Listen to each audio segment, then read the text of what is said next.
Good morning from Panhandle Outdoors, America's only daily outdoor TV show.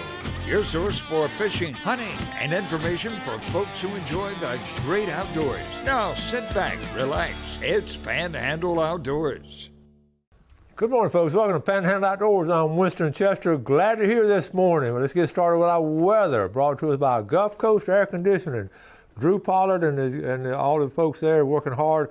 I got an eyewitness, first-hand account now. Last week, my air conditioner just didn't. It was running a long time.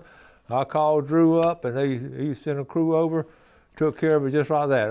I'm sold on him. I mean, and the guys there, they knew exactly what it was, and I'm glad they told me it's a good thing I got it fixed now because it would have been a lot more expensive later. I just get that up, call them up, get that Panhandle Outdoor special, just check it. Really, it's $99, but Panhandle Outdoor $79. So tell them you watch the show and you want to get your air conditioning fixed. I'm really so excited about having them on as our sponsor for our weather. So let's move on with the weather. High today 72, low 60. Gulf water temperature 66.7. So there you go. The fish are they're going to be coming in the pass. They're going to be those Spanish mackerel going to be jumping up out of water on the dock. If you have a bucket out there, jump in the bucket. There's going to be so many of them coming in the next couple of days. So get a chance to check it out. Pompano's starting to show up, and now they're here. Well, let's go and finish our weather. I start talking about fishing. We'll be here in the next 30 minutes. Okay, river. Take a look at our river readings. We do have our river readings. Look at the Apalachicola Bluffstown, 13.8. It's still high. It's still high. It's going to start going down. The Choctachi at Caryville, 9.5. It's high too. Had a little bit of rain last week, and 9.5. Choctachi is starting to drop out, as you can see. Our tide chart brought to us by Kent Forest Lawn. The low tide is at 3:58 this morning, and the high tide is at 5:35 today. Like I say, March the 23rd, and a special day. And it is a great tide today and tomorrow, and on the rest of the week, really good tides there. Marine forecast, it's March, so what does that mean? It's going to be blowing, coming down to southeast at about 13 miles an hour. Okay, let's take a break and we'll be right back.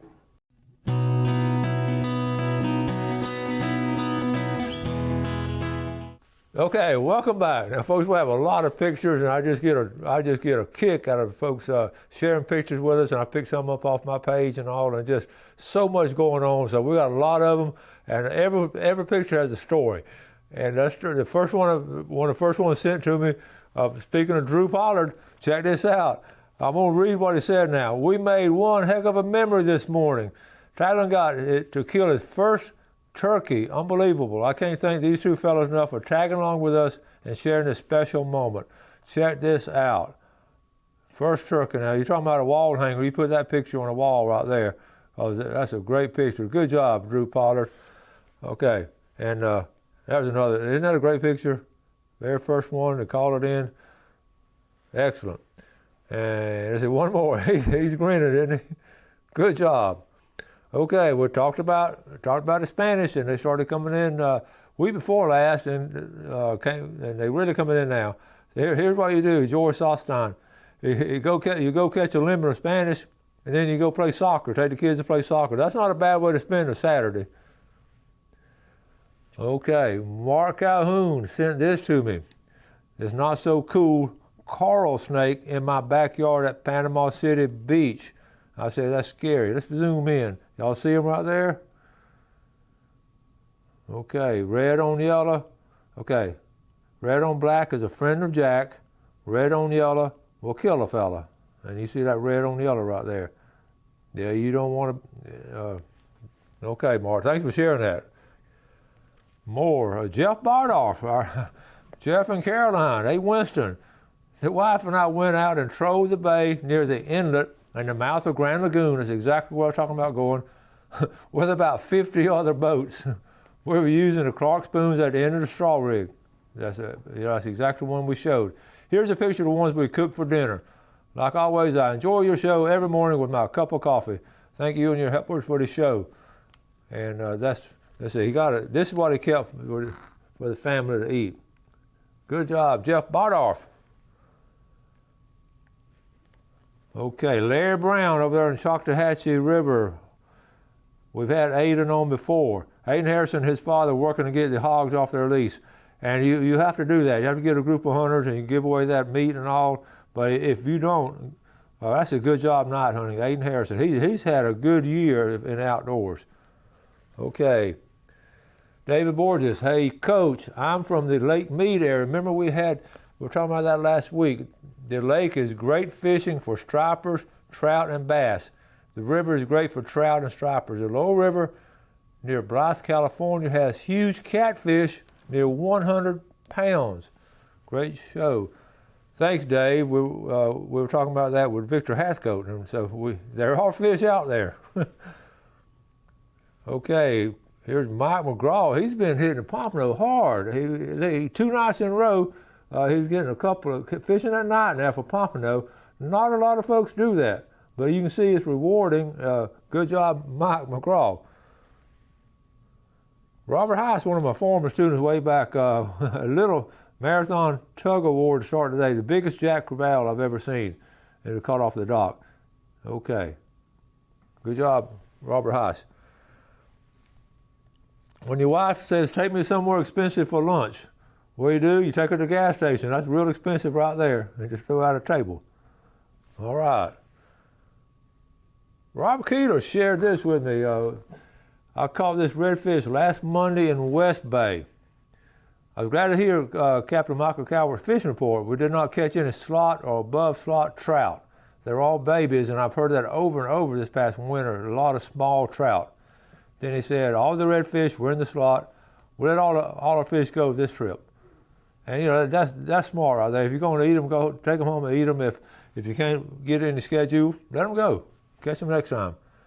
And there's his son, Joseph, caught that 21-inch redfish in North Bay last Thursday. Good picture there and a good fish. Good job, Joseph. Okay, this is sad. I ran across this college angler killed during a fishing tournament, and I see something like this, my heart just sinks. I know yours does too. And this young man, I will just basically tell you the story. He was killed when his boat struck a piece of debris, and then the debris hit him. It was at 11:41 p.m. Friday night, so you know that's when the accident. I hate to be on the water at nighttime. A fellow student was in the boat. He was unharmed. South Carolina, happened up in South Carolina. And Hunt was a 2-time Bassmaster high school all-state angler. He was, you know, he had a career in tournament fishing. He was just, you know, Erskine College up there. He was living a dream. And I showed something. Okay, I showed something like this. When that kind of stuff happens, I hate seeing it, and it's a heartbreaking to hear about it. And the kid's 19 years old, but I show things like that to just keep reminding all of us to be careful. Obviously, that young man been on boats probably most of his life, but it just goes to show even a veteran boatsman can still have accidents. And I don't know the details. He said he struck a piece of debris. Obviously, the debris must have flown up and hit him also. So just be careful out there in the water. Okay, I got a lot more pictures. Let's take a break now, and we'll come back and look at some pictures.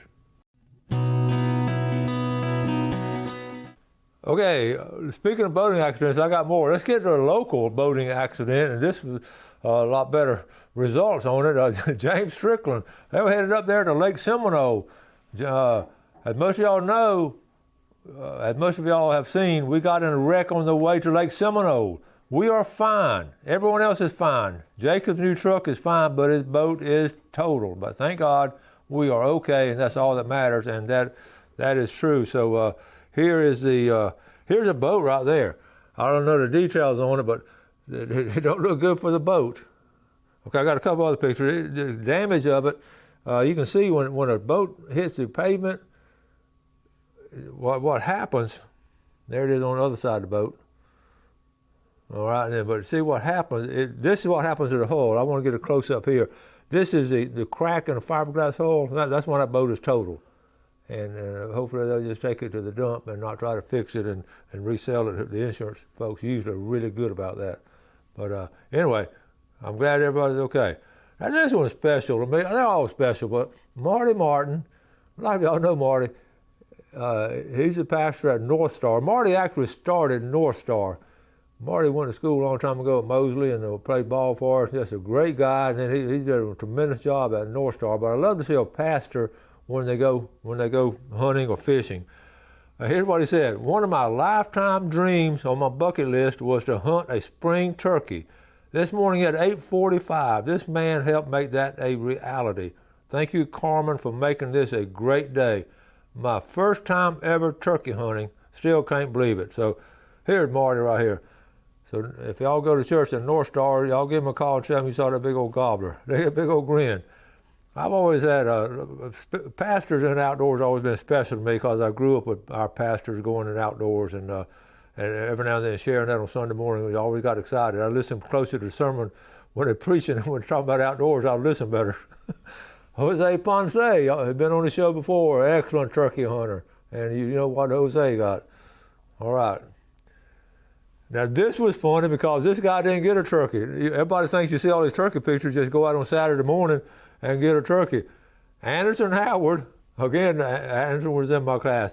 Turkey report for Northeast Florida. There ain't any. Hunted 14 hours straight and saw nothing but hens. So see, it happens to everybody.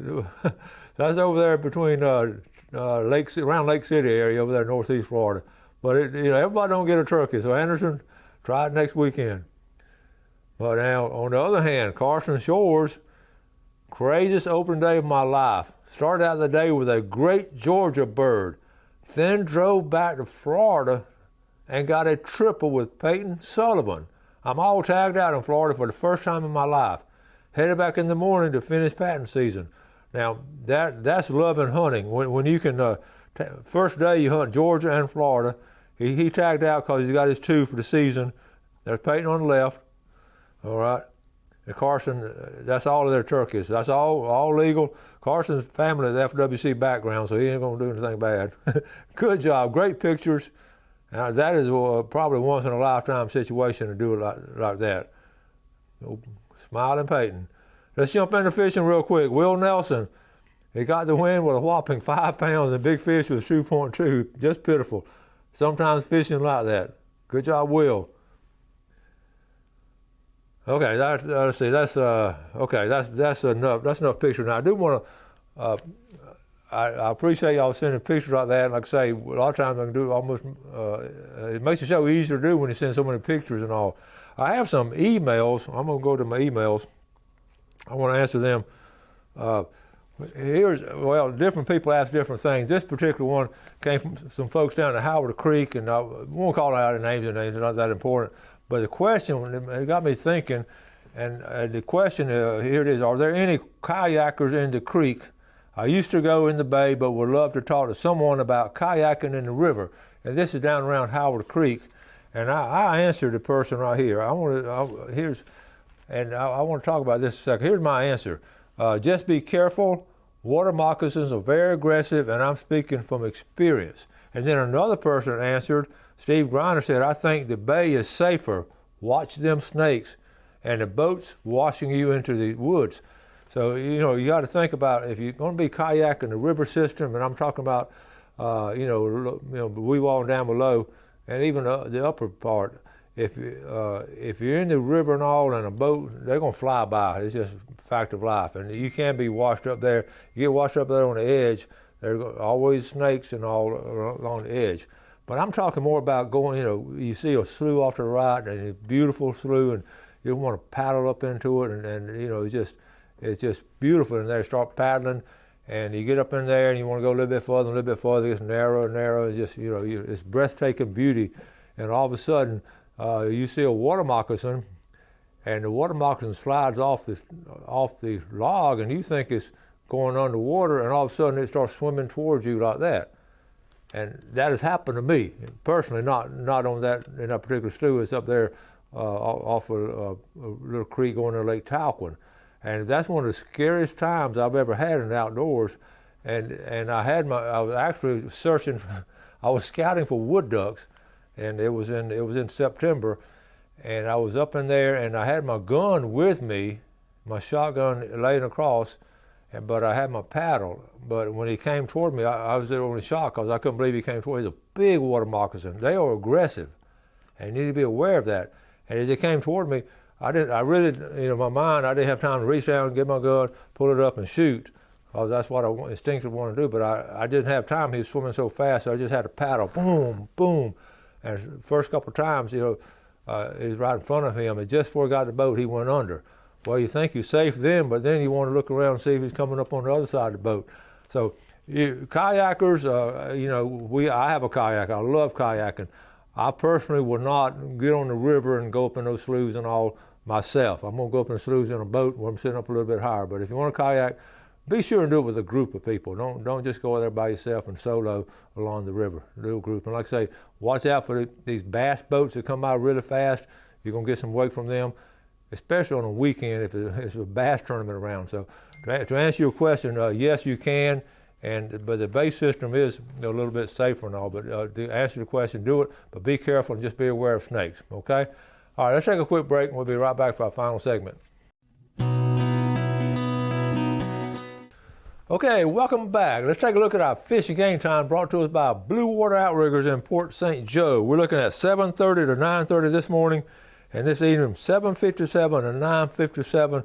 We were in there last week during spring break, ran by, and there's wall to wall with people. They're coming down. The outdoor industry has just flourished this past year, and I'm thankful for that. I know they're thankful for it too. So we mentioned that before. I also have let me mention this now before we get back to a couple of other items.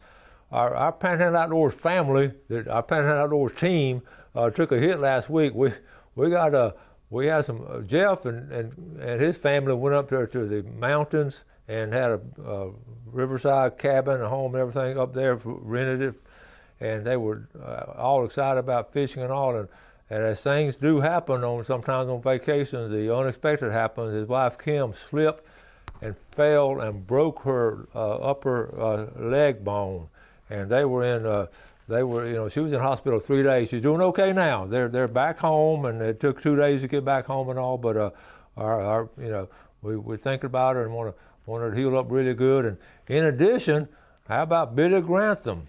Billy was loading. As Billy always does, he's going to do it all by himself. He was loading some plywood or sheetrock or something heavy like that, and it twisted around, put it in the truck. He tore his bicep. Lost about 90% of his bicep connected to the bone there.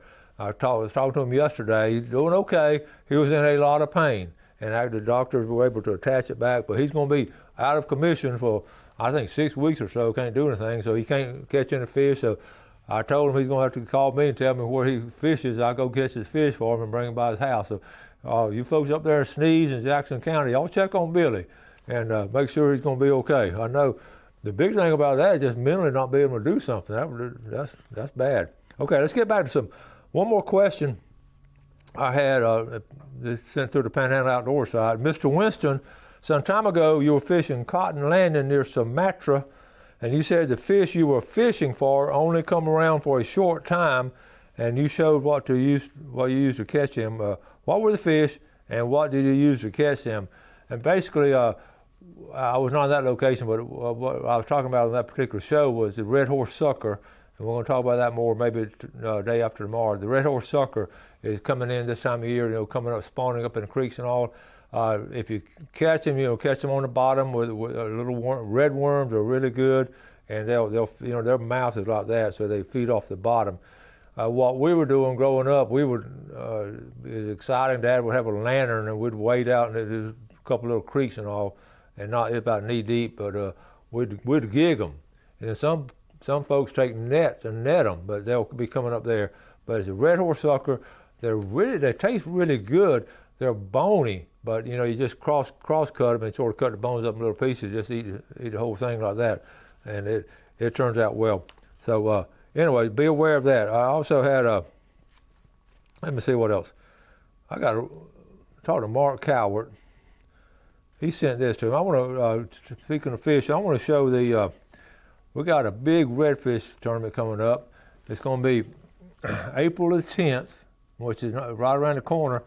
Okay, this is when Mark's on the show and all. This is on the right-hand corner, North Florida Redfish Series.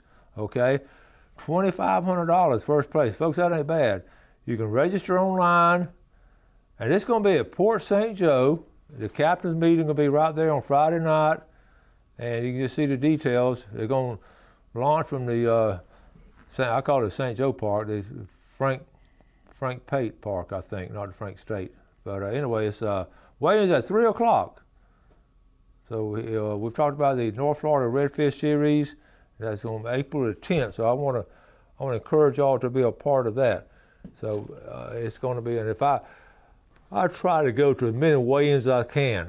My schedule on weekends is pretty hectic, but it's a fun kind of hectic. I just can't be in all kind of places at one time, but I do enjoy going to the weigh-ins if I'm around. So I'll try to make all of them I can. Also, one other thing, I got a quick story to tell you. It's like a little confession, but I didn't do anything wrong intentionally. But I made a mistake back in December when we were wrapping up the book sales and everybody buying stuff for Christmas. I found my last box of books, and went down to Sunjammers. You saw the pictures, and one of my students in California bought one of my last books. It was a big deal. It was a big deal. When the other day, a little while back, I was.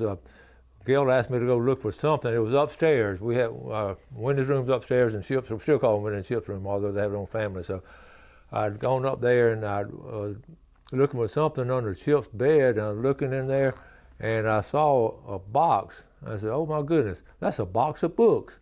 And I looked back there. Well, it was more than one box of books. So I hadn't looked at the bed and under the bed because we just hadn't looked. So I found some more books.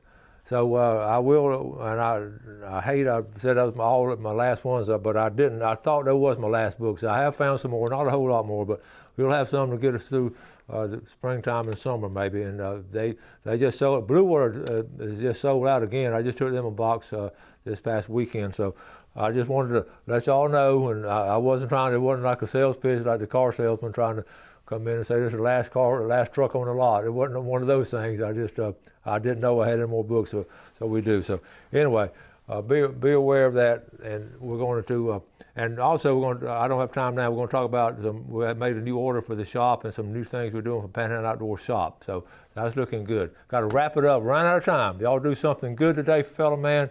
Have a great day, and God bless. Thanks for watching America's only daily outdoor TV show, Panhandle Outdoors with Winston Chester, featuring hunting, fishing, and other activities and information to help you enjoy the great outdoors. Join us next time for Panhandle Outdoors.